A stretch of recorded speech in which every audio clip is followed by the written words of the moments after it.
ba ang dahilan bakit nahihirapan kang mag-ipon? Gusto mong mag-ipon pero di mo magawa. Marami kang plano pero panay plano lang, hindi nangyayari. Ano nga ba ang dahilan? Gusto mo bang malaman? Abay, syempre yan ang ating pagchichismisan mga kasari. Pero bago tayo mag-umpisa, huwag mong kalimutan mag-subscribe ka na kay Atitin, ang inyong palawin niyang tindera. At syempre, umpisa na natin ang real talk at masaya nating chismis. Isang magandang araw mga kasari-sari. Sa mga bago pa lang sa aking channel, ako si Ati Tintin, ang inyong palawin niyang tindera. Syempre, ukol sa ating tindahan ng ating pagchichismisan, mga problemang kinakaharap natin mga tindera at ganon din kung paano ba tayo nag-iipon tayo mga may maliit na tindahan.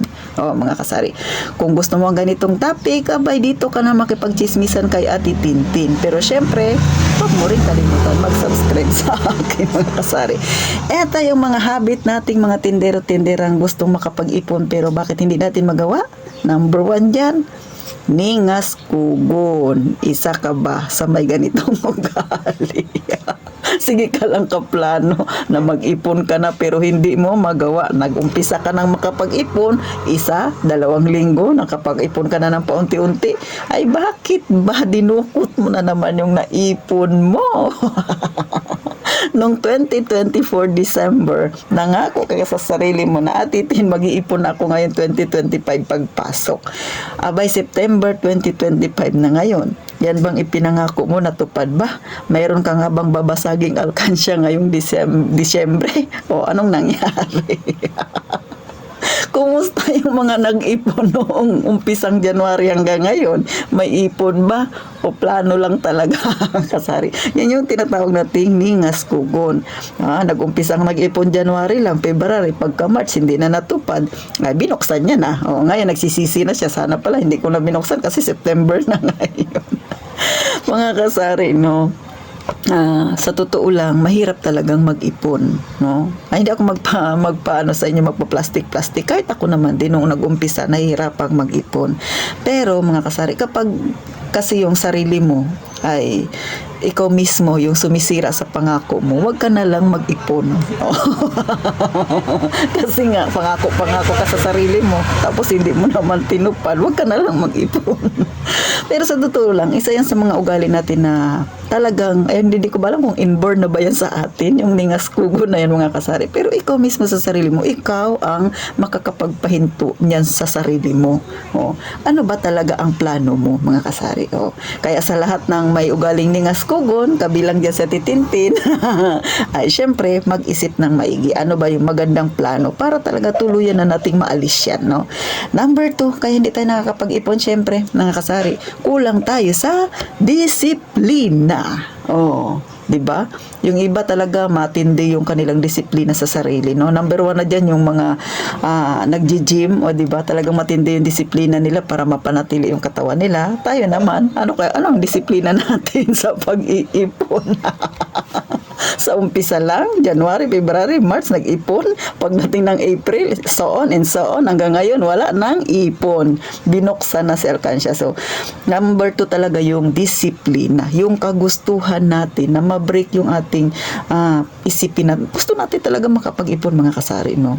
Kaya, congrats sa mga nag-umpisang nag-ipon noong January at hanggang ngayon, nandyan pa rin ang kanilang ipon. O sino-sino ang hindi pa binubuksan ng alkansya, mag-comment kayo dyan sa baba at congrats sa inyo mga kasari. Number 3 na ugali kaya hindi ka makapag-ipon mga kasari ay wala kang determinasyon. Sa mga determinado naman dyan na makapag-ipon na hanggang ngayon tuloy-tuloy, congrats sa inyo, no? Sa mga iba dyan na walang determinasyon, nag-umpisa lang, nagningas kugo, na wala ang disiplina, ngayon na wala na talaga yung determinasyon nilang mag-ipon, good luck sa inyo. Wala kayong bubuksan ngayong Disyembre. So ito simpleng kwentuhan lang to mga kasari, no? Nakakatawa siya, pero sa totoo lang, na remind ito sa atin na dapat baguhin natin yung ating ugali kasi tayo mismo sa sarili natin alam natin yung pagkukulang natin. So hindi excuse at itintin, no?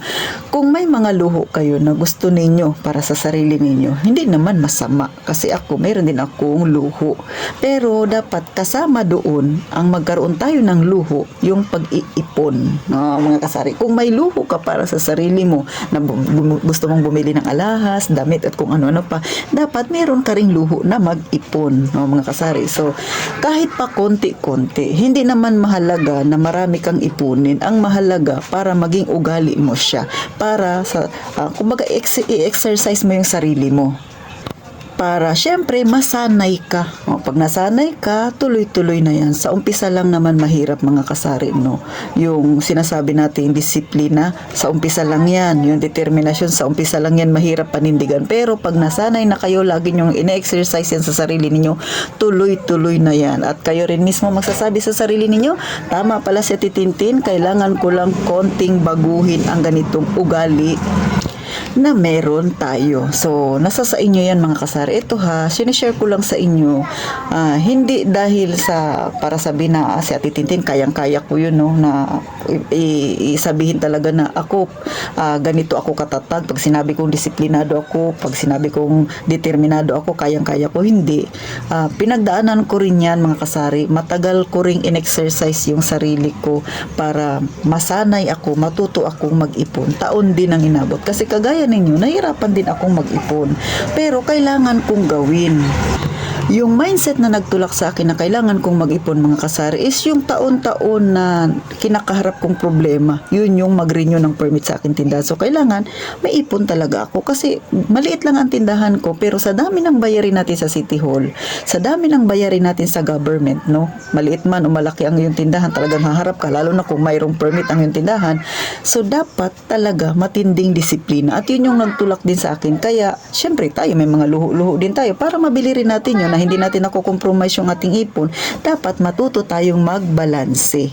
O, nasa sa inyo na yan kung paano ninyo balansehin. Pero ito ha, paalala lang ni Ate Tintin, no? Hindi talaga madaling mag-ipon. Pero kung ikaw ay may determinasyon, kung nilagay mo talaga sa isip mo na kailangan kong mag-ipon dahil kailangan kong gawin ito, dahil kapag hindi mo ginawa, may mangyayari. O, kakaharapin mo yung consequences na yan.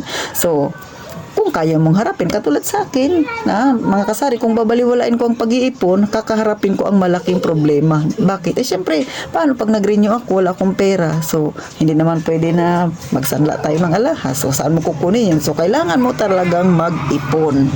Pero, syempre, hindi ibig sabihin na mag-iipon ka, kailangan malaki ka agad. Sabi ko nga, gawin mong exercise yan pa, kunti-kunti, hanggang sa masanay ka na sa iyong ginagawa. Hanggang dito na lang sa Titintin. Sana may natutunan kayo, mga kasari. At syempre, huwag niyong kalimutan, dalawin ako sa Facebook account.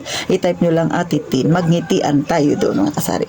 So, paano? Gaya nga ng palagi ko sinasabi, mag-iingat tayong palagi, mga kasari.